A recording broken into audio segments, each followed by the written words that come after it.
देखिए, देवराज ब्राह्मण चोरी करने के बाद भी भगवान शंकर के धाम गया है। उसका एक कारण था कि देवराज ब्राह्मण की माता एक लोटा जल शिव को समर्पित करती। कितना जल? जम के बोलिए जरा। एक लोटा। और आप सबको कहूंगा, शिव मंदिर में प्रतिदिन एक लोटा पानी, एक लोटा जल अवश्य अवश्य चढ़ाना।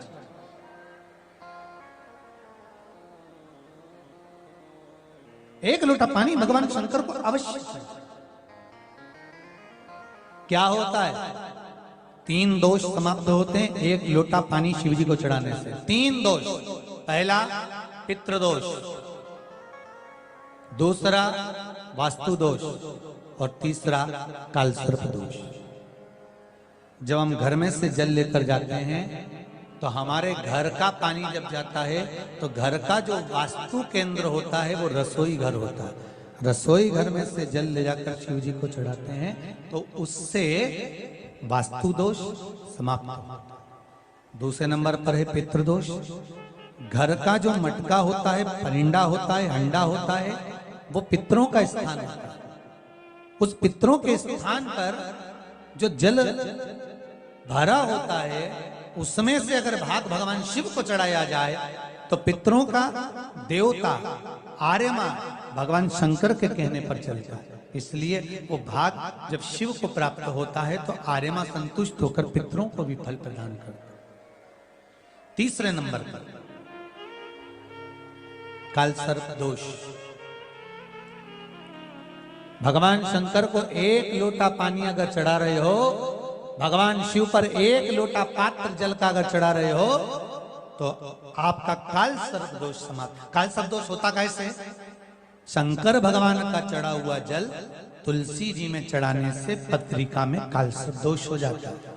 जैसे माँ जो होती है ना, घर की जो माँ होती है, अगर गर्भ में बच्चा है, गर्भ में संतान है, और वो शिव जी पर अगर एक लोटा पानी जैसे शंकर जी पर जल चढ़ाया, थाली में सारे भगवान को निला लिया, गणेश जी, देवी जी, शंकर जी, सारे देवताओं को एक ही थाली में रखकर स्नान कराकर वो शंकर का चढ़ा हुआ जल जब चढ़ाया जाता है तुलसी जी में ले जाकर लोग डाल देते हैं, उससे जो बच्चा जन्म लेता है उस बच्चे की पत्रिका में कालसर्प दोष आ जाता है।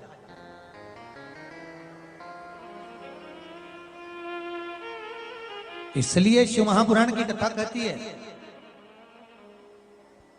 सारे देवताओं को भले एक ही थाली में स्नान करा लो, एक ही पात्र में स्नान करा लो, पर देवाधिदेव महादेव को एक छोटे से पात्र में अलग से स्नान करा लेना चाहिए, अलग से।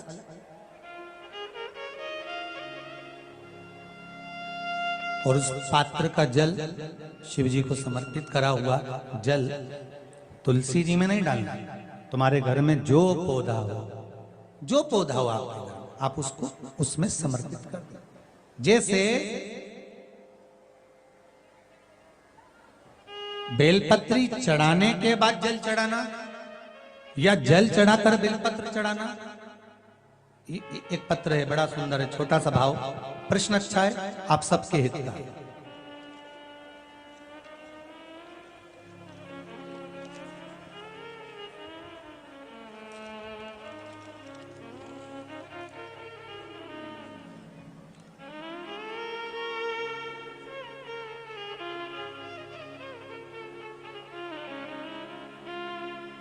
अरुणा जी अग्रवाल जयपुर, झरना जी अग्रवाल जयपुर राजस्थान से इन्होंने प्रश्न किया है, गुरुदेव दूध, कच्चा दूध केवल शिवलिंग पे चढ़ाना चाहिए या पूरे शिव परिवार पे चढ़ाना चाहिए?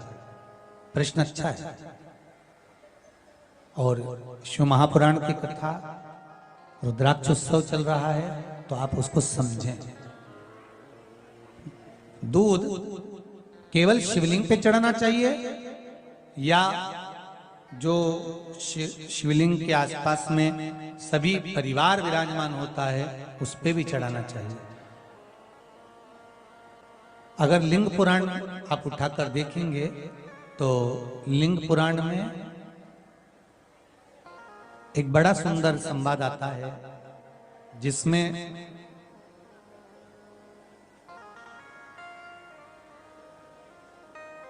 पीले कलर के शिवलिंग का वर्णन आता है। सफेद, लाल, पीला और काला, ये शिवलिंग का आपको पहले वर्णन करा है। ब्राह्मण सफेद मट्टी का शिवलिंग बनाता है, वैश्य पीली मिट्टी का शिवलिंग बनाता है,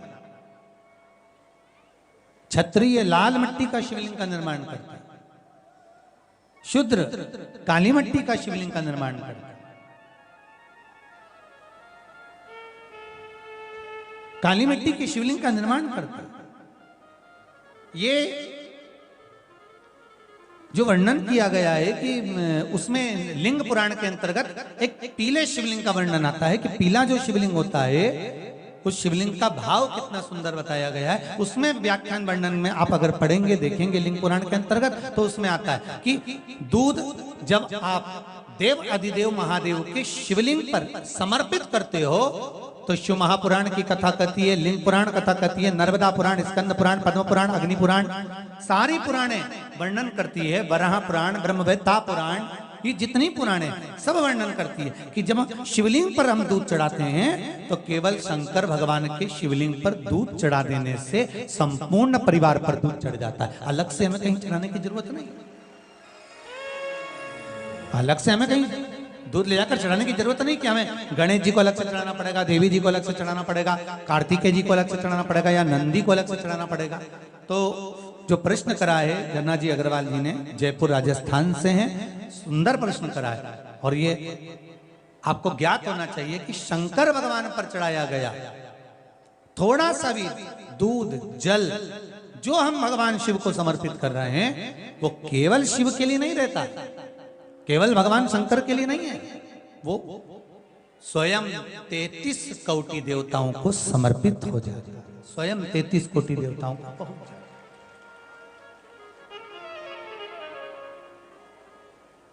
अलग से देने की जरूरत नहीं होती।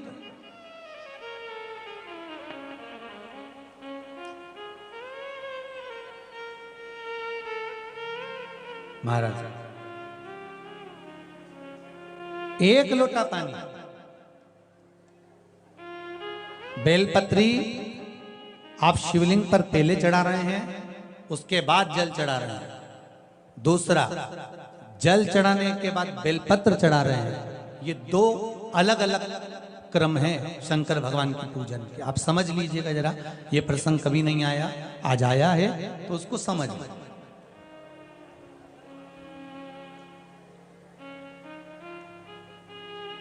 पहले बेलपत्र, उसके बाद में जल जो चढ़ाया जाता है ये रोग मुक्ति के लिए चढ़ाया जाता है। काय के लिए चढ़ाते हैं अपन? रोग के निवारण के लिए, रोग मुक्ति के। जैसे कोरोना महामारी के अंतर्गत अपन सबने स्मरण किया ऑनलाइन शिव महापुराण में कि एक वर्णन किया था कि अगर ज्यादा स्वास्थ्य गड़बड़ हो रहा है तो एक लोटा दूध था और एक लोटा पानी बेलपत्र रखकर फिर चढ़ाने का उस समय पर वर्णन किया था। आप लोगों ने, कई लोगों ने उसको किया भी और उसका लाभ आपको मिला भी। उसी तरह आप शिव मंदिर में जाकर दर्शन करेंगे तो दो चीजें अपने को दर्शन करने को मिलेगी। एक भक्त आता है शंकर जी के मंदिर में, लोग भाव से पहुंचते हैं तो पहले वो क्या करते हैं, पहले बेलपत्री चढ़ा देते हैं फिर जल चढ़ा देते हैं। और एक भक्त जो शिव मंदिर में पहुंचता है पहले जल चढ़ाता है फिर बेलपत्र चढ़ाता है।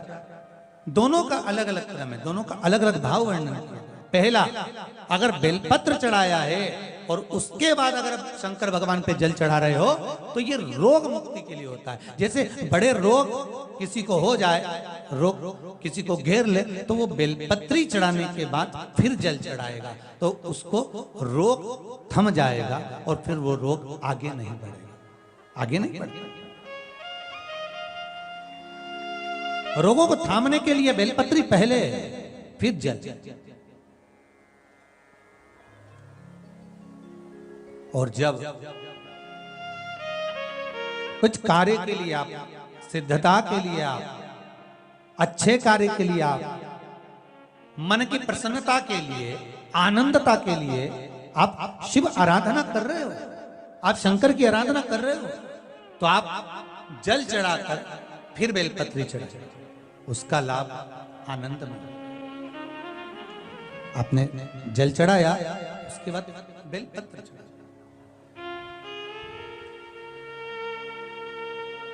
बस एक बात का स्मरण आपको होना चाहिए शिव महापुराण का, कि जब भी आप भगवान शंकर को बेलपत्र चढ़ाते हैं, बेलपत्र समर्पित करते हैं, बेलपत्र समर्पित करते समय प्रयास करा करें कि ये बेलपत्र को जब भी आप समर्पित करें, प्रयास करें कि बीच की जो पत्ती होती है बेलपत्र की, मध्य की जो पत्ती होती है, उसको अंगुष्ठ से पकड़ा जाए।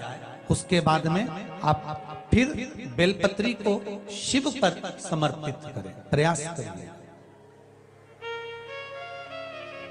बेलपत्र जो हम भगवान शंकर को समर्पित करते हैं, उसका मध्य जो भाग होता है, बेलपत्री का जो 3 देवताओं का मध्य जो भाग होता है, उसको पकड़कर बेलपत्री को शिव को समर्पित करना चाहिए। पूर्व की कथाओं में यह भी वर्णन किया है कि बेलपत्री की डंडी का मुख कहां होना चाहिए। पूर्व की कथाओं में यह भी बताया गया है कि बेलपत्री की तीनों डंडियों के बीच में, तीनों पत्तियों के बीच में जो खाली जगह होती है, डंडी होती है, उसका क्या महत्व है, ये पूर्व की कथा में पहले बता चुके।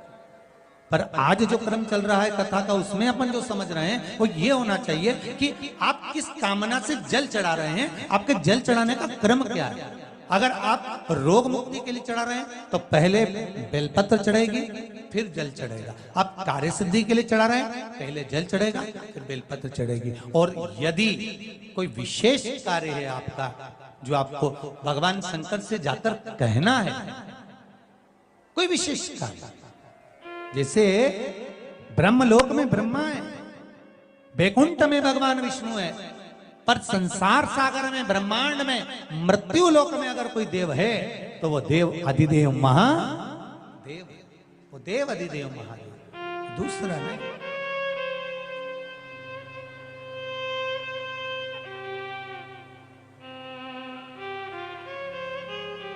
कोई दूसरा नहीं है। भगवान दया करना, मैं तेरे भरोसे हूँ। भोलेनाथ दया करना, मैं तेरे भरोसे हूँ। ना घर के भरोसे ना परिवार के भरोसे हो, सब गाइए। ना घर के भरोसे हो, ना परिवार के भरोसे हो। भोलेनाथ दया करना, मैं तेरे भरोसे हूँ। भोलेनाथ